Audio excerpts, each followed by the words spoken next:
అనుకోకుండా వచ్చి భారీ హిట్ కొట్టింది. ఇప్పుడు మనం కొంచెం ఎక్స్పెక్టేషన్తో వచ్చాం కదా సినిమాకి బాగుంటుందని, దాన్ని మించేశాడన్న డైరెక్టర్ అయితే మాత్రం. అసలు మనం ఒక ఎక్స్పెక్టేషన్ వస్తే దానికి 100 రెట్లు చూపించాడు.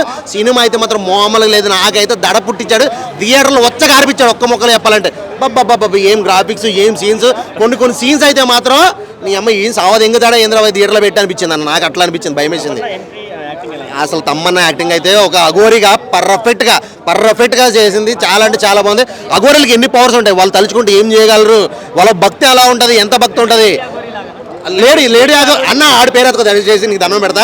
ఆడొక వేస్ట్ ముందు అఘోరి అని పేరు చెప్పి ఘోరాలు చేసి వాడాడు. రియల్ అఘోరీలు ఎలా ఉంటారు అనేది ఈ సినిమా చూసి తెలుసుకోవాలి. మనం ఆయన చూసి మనం అఘోరీలు అంటే ఎలాగ ఉంటారు అనుకుంటాం, కానీ అది కాదు. ఈవిని చూసి నిజంగా అఘోరీలు ఇంత పవర్ ఉంటుంది, ఇంత భక్తిగా ఉంటారా అని చెప్పి చూపించారు. చాలా పర్ఫెక్ట్ టైంలో వచ్చింది అన్న, కరెక్ట్ టైంలో వచ్చింది. రియల్ అఘోరీలు ఎలా ఉంటారు, అఘోరి అని పేరు పెట్టిన అడ్డమైన ఘోరాలు చేసే వాళ్ళు ఎలా ఉంటారో ఈ సినిమా చూస్తే నాకు అర్థమైంది. సినిమా మాత్రం ఓవరాల్గా మనం అనుకున్న దానికన్నా చాలా చాలా చాలా చాలా చాలా బాగుంది.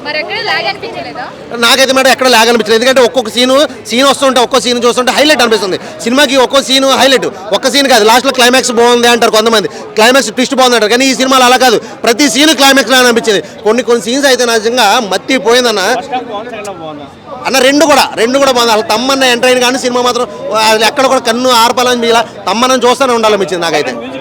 ఎర్రగా తీసింది అన్న. బీజిఎం అయితే మాత్రం కింద నుంచి గుద్దుతుంటే గుండెల్లో దన్ అని కొట్టుకుంది. కొన్ని షార్ట్స్ అయితే మాత్రం మామూలు లేవు. సినిమా మాత్రం ఓవరాల్గా మనం అనుకున్న దానికన్నా 100 రెట్లు బెటర్గా ఉంది. సో ప్రతి ఒక్కరు కూడా ఖచ్చితంగా థియేటర్కి వచ్చి చూడండి.